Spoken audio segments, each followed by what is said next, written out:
estamos muy contentos primero porque el 1 de enero de este año el señor presidente de la República incrementó históricamente el 16% del salario mínimo, cosa que no pasaba en 37 años, Sí. ¿no? Y eso es muy importante que la gente lo sepa, que en 37 años el salario mínimo siempre se incrementó en un 1, en un 2, en un 3%, muchas veces en el máximo.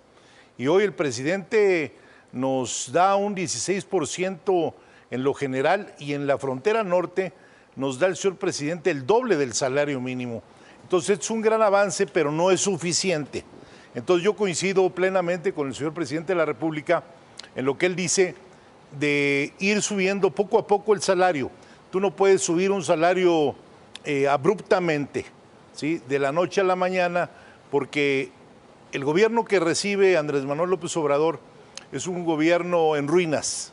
Entonces tenemos que llegar a un 4% que sea la media regular del Producto Interno Bruto del país para no desfasarnos. Se está consensuando con los sindicatos, con empresarios, de ver de qué manera se puede ir incrementando el salario mínimo para que cerremos este año con un poco más de incremento. Por darte un ejemplo, no es correcto que en países que no tienen los alcances que tiene México, como son Guatemala, Costa Rica, El Salvador, Nicaragua, los salarios, te voy a dar, hoy que estamos en un programa financiero, más o menos los parámetros. Ajá. En Costa Rica aproximadamente se llega a los $900 el salario mínimo mensual de un trabajador, cuando en México no llegamos a los 160 $160. En Guatemala, nuestro país vecino, el salario mínimo mensual se acerca a los $400. Entonces, yo creo que tenemos que ir incrementando poco a poco. Ahí vuelvo a repetir, yo coincido con el señor presidente en estos logros que ha hecho. De verdad hay que aplaudírselo porque nunca antes se había hecho una cuestión así. Y esto base de esa gran reforma que él también impulsó para que nosotros en el Senado de la República la aprobáramos y también en la Cámara de Diputados se aprobara ahí con 417 votos a favor y en el Senado con 120 votos a favor. Esto es casi el total de todos los legisladores de esta 64 legislatura, de todos los partidos políticos. ¿Por qué? Porque yo creo que más que pensar en temas de otra índole, tenemos que pensar que primero están los mexicanos y la mejor mano de obra del mundo, está comprobado, es la mano de obra mexicana y tenemos que darles ese aliciente de un mejor salario cada día, Atza. Ahora, Pedro, ¿cuáles son, qué tanta posibilidad ven de que se logre concretar un acuerdo en lo que resta de este año? ¿Cuáles serían la negociación que estaría sobre la mesa con el sector privado? Bueno, siempre los aumentos se hacen en base a la inflación que hay en una nación, en un país. Hoy el presidente tiene la buena voluntad de incrementar los salarios, porque además es muy importante que el salario se incremente para que haya circulante, para que haya gasto corriente y rote, que el dinero rote, que haya poder adquisitivo en todos los supermercados, en los talleres, en las tiendas, que la gente pueda ir a comprar. Eso es muy, muy importante, que no se pare la moneda, que la moneda circule. Entonces, vamos a esperar cómo vienen los incrementos. Ayer lo anunció estando en Yucatán, en una clínica, el señor presidente de la República, que van a incrementar poco a poco los salarios mínimos. Yo, como dirigente nacional obrero de la Confederación Obrera más grande de México, que es CATEM, que es la Confederación Autónoma de Trabajadores y Empleados de México, donde tenemos 1,175 sindicatos, pues es una gran noticia para los trabajadores. Es una gran noticia que vamos a aumentar los salarios de la gente. Ahora, Pedro, ¿cuáles han sido los beneficios del último aumento que se dio, que fue histórico, como bien lo mencionaste? Bueno, tú imagínate que de la noche a la mañana, cuando tú piensas que te van a aumentar el 2%, pues te aumentan el 16%. Creo que ha sido un paso agigantado.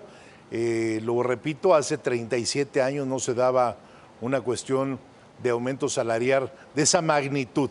Entonces, mira, la reforma laboral que en México hoy tenemos y que además yo estoy muy contento y muy satisfecho porque fui parte del Congreso Nacional en esa aprobación, fui de los legisladores que más la impulsamos en el Senado de la República, porque primero los trabajadores nos quitamos los grilletes de las manos.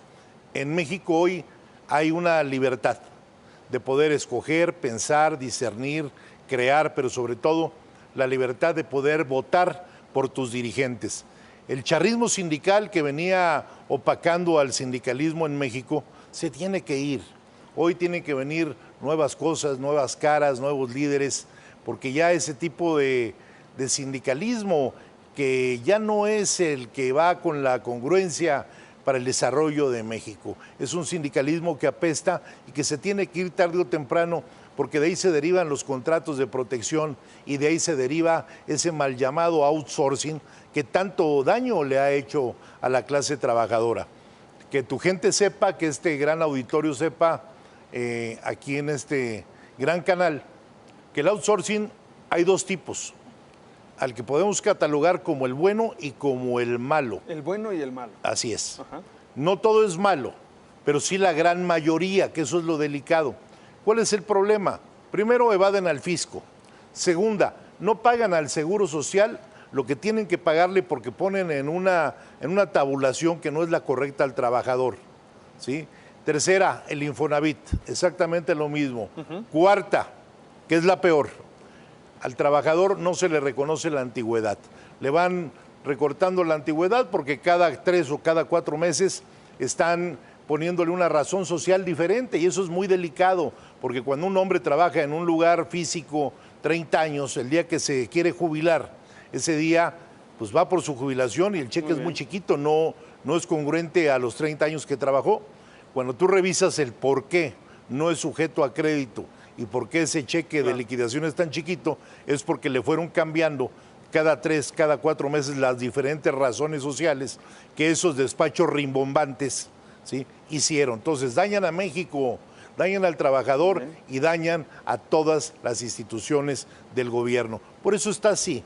Yo de veras quiero darle un reconocimiento a todo lo bueno que está haciendo el señor presidente, que armoniza los factores de la producción con los empresarios, con nosotros, con los sindicatos, cosa que antes no se veía en este México tan querido. Perfecto, Pedro, muchísimas gracias por acompañarnos aquí en Entre Mercados. Muy buena tarde. Muchas gracias a ti, Atza. Nos vemos pronto. Gracias. Gracias.